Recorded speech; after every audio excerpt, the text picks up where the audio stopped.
বন্ধুরা সবাই কেমন আছো? বন্ধুরা আজকে তোমাদের আপন মায়ের সাথে রাতে কাজ করার অসাধারণ একটি সত্য ঘটনা বলবো। গল্পটি শেষ পর্যন্ত শুনলে তোমরা বাধ্য হবে হাতের কাজ করতে। না হলে সবাই আমাকে কাজ করে দিয়ে যাবে, আমি বাধা দেব না। আমি কলেজে এইচএসসি পড়ার সময় এই ঘটনাটা ঘটেছিল। আমি কলেজ হোস্টেলে থাকতাম। হোস্টেলটা ছিল একতলা বিল্ডিং। আমি সেকেন্ড ইয়ারে উঠার পর হঠাৎ করেই কলেজ কর্তৃপক্ষ ঘোষণা দিল যে হোস্টেল ভেঙে বহুতল করা হবে। আমাদেরকে 2 মাসের সময় দেওয়া হলো, এর মধ্যেই যে যার মতো থাকার জায়গা ঠিক করে নেবে। আশেপাশে আমার কোনো আত্মীয় স্বজন ছিল না।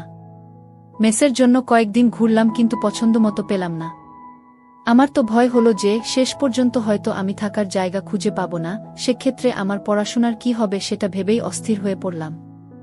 চেষ্টা করে করে যখন হতাশ, তখনই আমার এক বন্ধু খবর দিল যে এক ভদ্রলোক পেইং গেস্ট রাখবে। আমি কাল বিলম্ব না করে সেখানে ছুটলাম। কলেজ থেকে মাইলখানেক দূরে গ্রাম্য পরিবেশে পাকা বাড়ি। বাড়িওয়ালা ভদ্রলোক খুবই অমায়িক, উনি একজন অবসরপ্রাপ্ত সহকারী জজ। বুড়ো বুড়ি ছাড়া বাড়িতে আর কেউ থাকে না। ভদ্রলোকের বয়স হয়ে গেছে বলে বাসায় একজন লোক দরকার যে বিপদে সাহায্য করতে পারবে, টুকটাক বাজার করতে পারবে আর বুড়োকে একটু সময় দিতে পারবে। আমি শুনেছিলাম পেইং গেস্ট রাখবে, কিন্তু আমার ভাগ্য আরও ভালো, উনি আমার থাকা খাওয়ার জন্য কোনো টাকা পয়সা নেবেন না বলে জানালেন। ভদ্রলোকও আমাকে পছন্দ করলেন। আমি আর দেরি না করে পরদিনই ব্যাগপত্র নিয়ে হাজির হলাম। বাড়ির কাছেই একটা বিশাল খেলার মাঠ ছিল। বিকেলবেলা এলাকার প্রচুর ছেলে মেয়ে সেই মাঠে খেলাধুলা করত। আর সকালবেলা যুবক থেকে বুড়োরা আসত ব্যায়াম করতে। আমার অভ্যাস ছিল প্রতিদিন ভোরে উঠে দৌড়ানো। যারা আসত প্রায় সবাই সবাইয়ের পরিচিত হয়ে উঠেছিলাম। হঠাৎ একদিন একজন নতুন অতিথিকে দৌড়াতে দেখলাম। ভদ্রলোক সহজেই আমার দৃষ্টি আকর্ষণ করল। কারণ উনি দারুণ হ্যান্ডসাম, পেটানো শরীর, বেশ লম্বা আর দেখেই বোঝা যায় শরীরে তাকত আছে। আমি একবার উনাকে পানি করার সময় হাত তুলে সালাম দিলাম, উনিও জবাব দিলেন এবং হাসলেন। সবচেয়ে উল্লেখযোগ্য হল উনি বারবার পিছন ফিরে আমাকে দেখছিলেন। ভদ্রলোক শ্যামলা, কালোই বলা চলে, গোঁফ আছে, তবে দেখেই বোঝা যায় লোকটা খুব মিশুক প্রকৃতির। সেদিনই বিকেলবেলা আমি মাঠের একপাশে বসে খেলা দেখছিলাম। এমন সময় সেই ভদ্রলোককে দেখলাম, তবে একা নয়, সাথে 8-9 বছরের একটা বাচ্চা মেয়ে খেলনা হাতে তার সাথে হাঁটছে। হঠাৎ করেই বাতাসে খেলনাটা ছুটে মাঠের মধ্যে উড়ে গেল। আমি দৌড়ে গিয়ে খেলনাটা এনে মেয়েটার হাতে দিলাম। ভদ্রলোক খুব খুশি হয়ে বললেন, thanks brother, many many thanks. আমি আপনাকে সকালে মাঠে দেখেছি, রাইট? আমি মুখে জবাব না দিয়ে মাথা ঝাঁকালাম।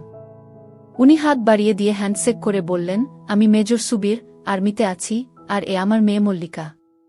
আসুন না আমার বাসায়, জমিয়ে আড্ডা দেয়া যাবে। বেশি দূরে নয়, এই তো কাছেই। আমি কথা দিলাম যে অবশ্যই যাব।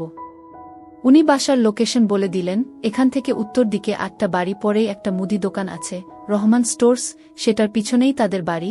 আমার নেমপ্লেট দেয়া আছে গিউ। আমি চিনলাম বাসাটা, একটা একতলা বাড়ি। যাব ভেবেছিলাম, কিন্তু পরে ভুলে গেলাম।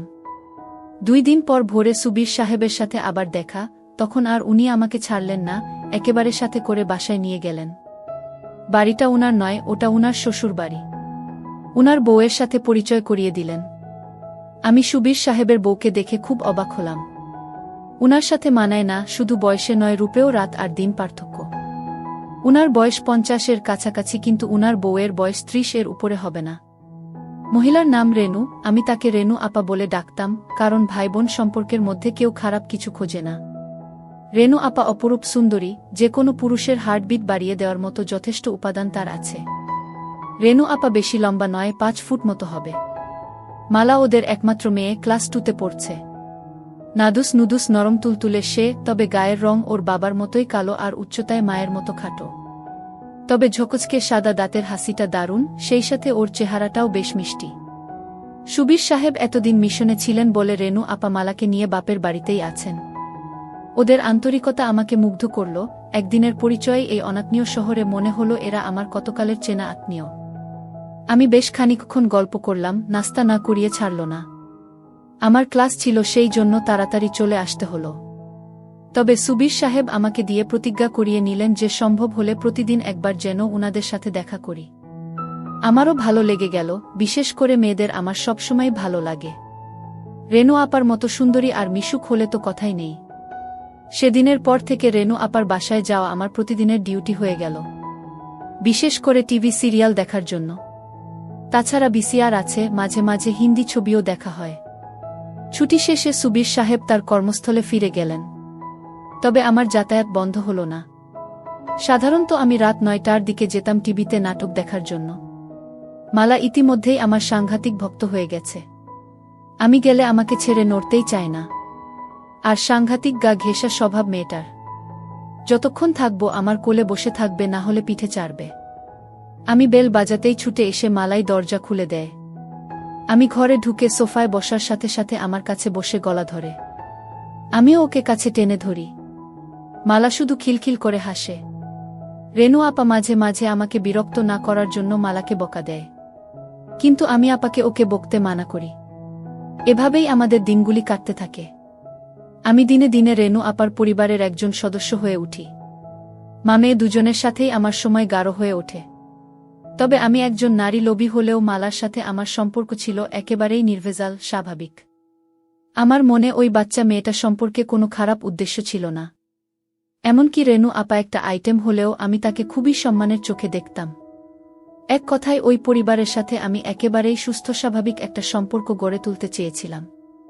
কিন্তু আমার দুর্ভাগ্য আমাকে সেটা হতে দিল না। জানি না কেন, আমি যেখানেই যাই সেখানেই কোনো মেয়ে মানুষের সাথেই আমার সম্পর্ক সঠিক পথে থাকে না। এখানেও থাকল না। 4 মাস পরের কথা। তখন শীতকাল এসে গেছে। আমি সচরাচর বাসায় লুঙ্গি পরি এবং রেনু আপার বাসায়ও লুঙ্গি পরেই যাই। শীতের জন্য কয়েকদিন হলো গায়ে একটা চাদর জড়াচ্ছি।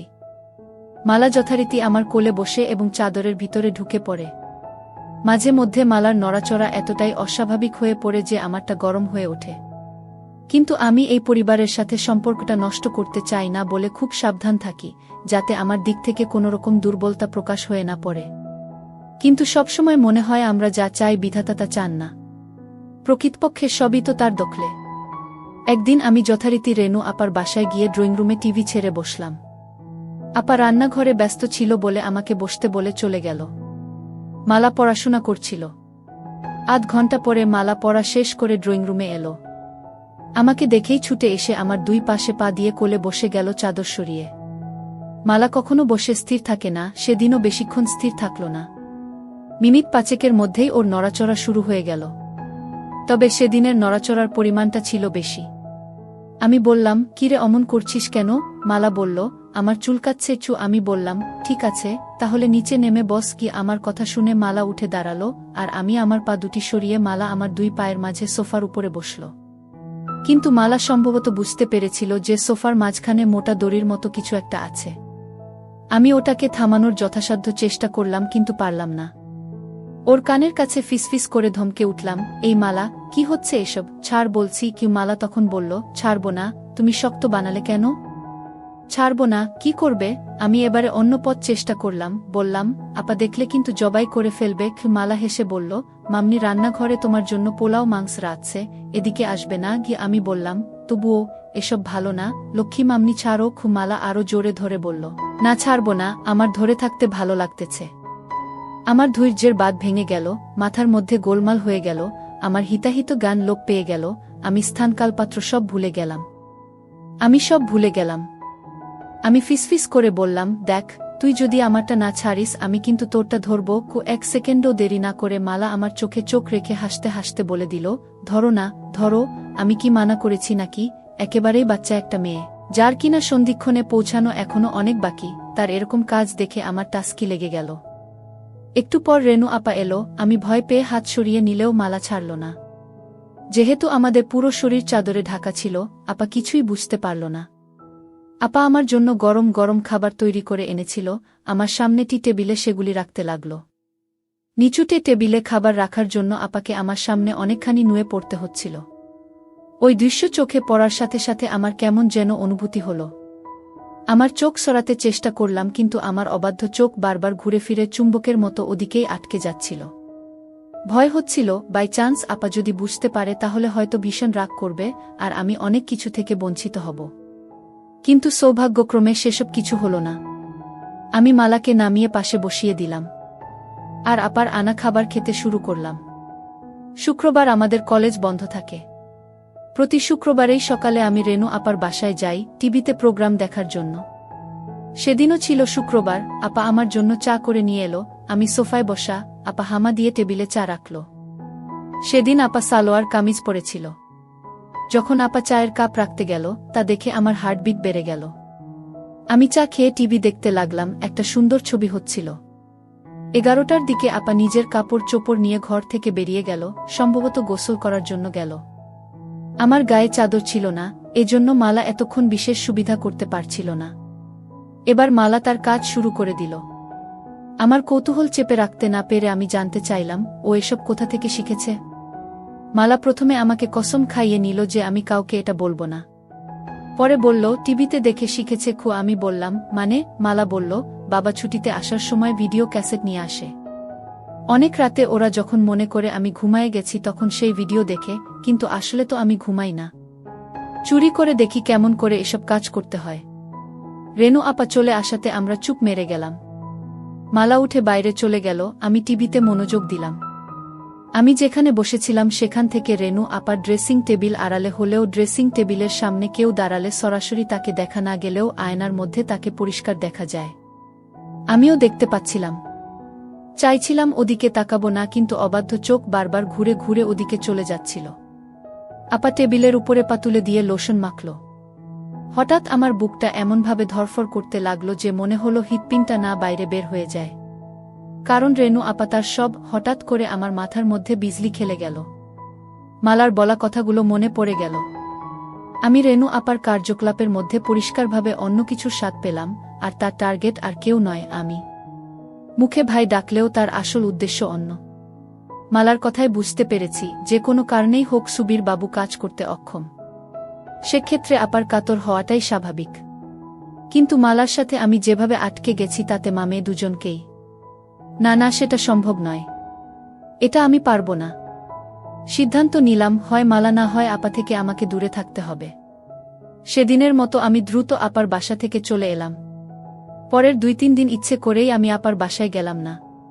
পরের দিন বিকেলবেলা যখন আমি গেলাম আপা খুব রাগ করল।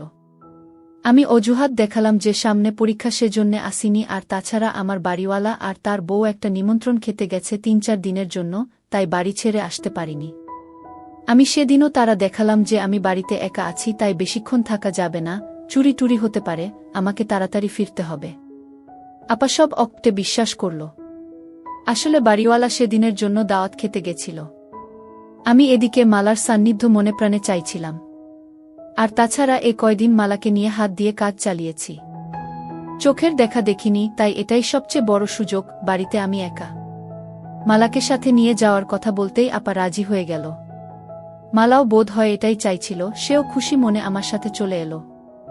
বাড়িওয়ালা দাওয়াত খেতে গেছে, আসবে সেই গভীর রাতে।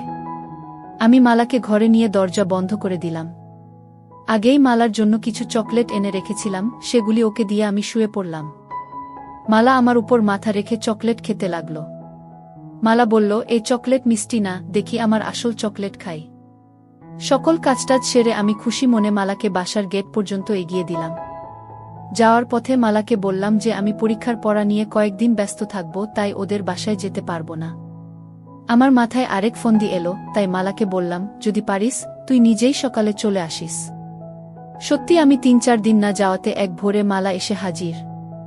আমি ওকে নিয়ে বাড়ির পিছনের সবজি খেতে গিয়ে বসলাম। ওখানে সকালের রোদটা লাগে, আর জায়গাটা নির্জন, সচরাচর ওদিকে কেউ যায় না। আবার দুজনে মিলে কাজ শুরু করে দিলাম। বেশ শান্তি পেলাম আজ। ঠিক পরে দিন মালা একটা দুঃসংবাদটা দিল। সুবীর বাবু কোয়ার্টার পেয়েছেন, মালারা খুব শীঘ্রই ঢাকায় চলে যাচ্ছে। মালা খবর দিল যে রেনু আপা আমাকে দেখা করতে বলেছে।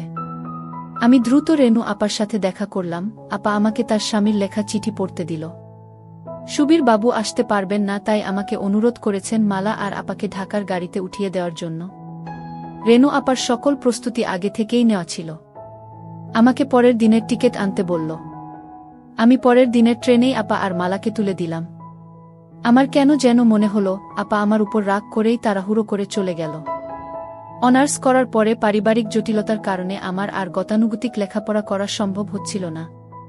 তাই বিদেশ যাবার উদ্দেশ্যে কর্মমুখী শিক্ষা নেয়ার জন্য ঢাকার একটা বড় নামকরা শিক্ষায়তনে ভর্তি হলাম।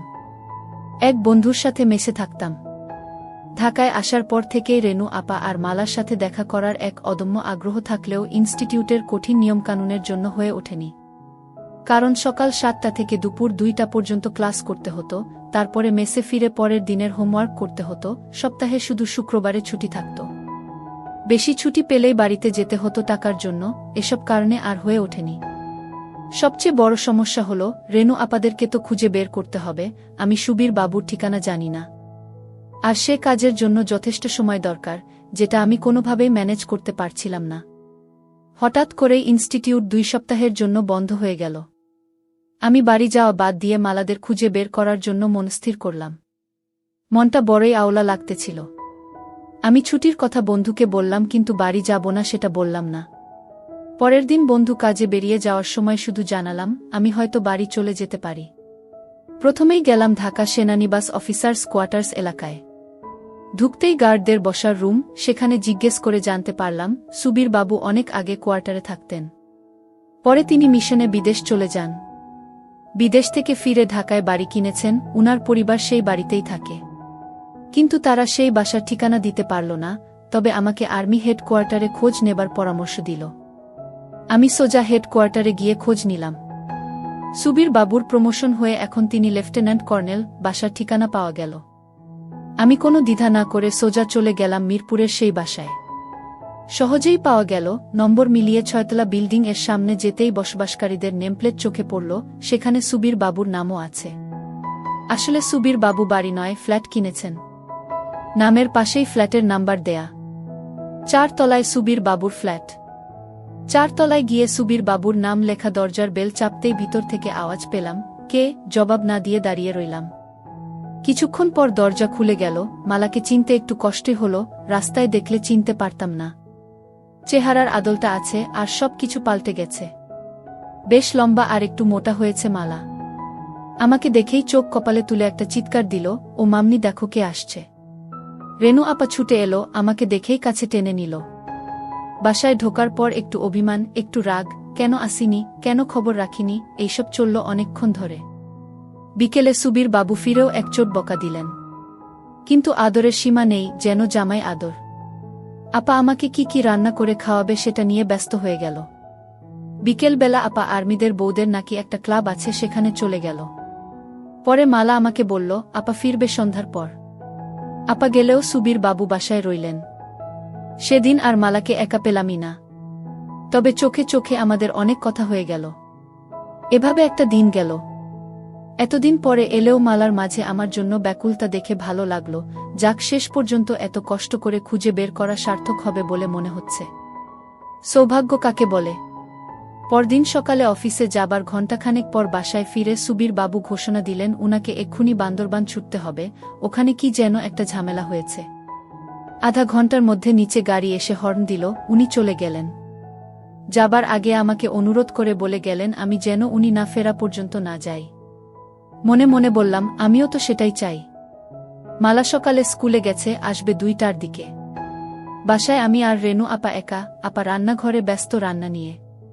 রান্না শেষে আপা আমাকে গোসল করে নিতে বলল। আমি গোসল থেকে বের হলে আপা গেল গোসল করতে।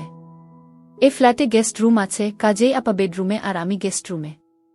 টেবিলে খাবার দেবার সময় খেয়াল করলাম, আপার লোভী চোখ আমাকে কেবল দেখছে আর দেখছে, যেন গিলে খাবে। খাওয়া শেষ করে আপা আমাকে বলল, তোর সাথে আমার কিছু কথা আছে। আমি ব্যস্ততার ভান করে বললাম, আপা, আছি তো বেশ কিছুদিন, পরে শুনব। আমি বুঝতে পেরেছিলাম আপা আমাকে কি বলতে চায়। আপা বলল, আচ্ছা ঠিক আছে, তুই রেস্ট নে, আমি একটু বেরুব, একটু পরেই মালা চলে আসবে। আমি গেস্ট রুমে ফিরে এলাম। আপা সেজেগুজে যাওয়ার সময় আমার সাথে দেখা করে দরজা লাগাতে বলল। আপাকে কেমন যেন বিষণ্ণ লাগছিল। 2টার পরই কলিং বেল বাজল। দরজা খুলে দিতেই মালার হাসি মুখ দেখতে পেলাম, খুশিতে চমকাচ্ছে।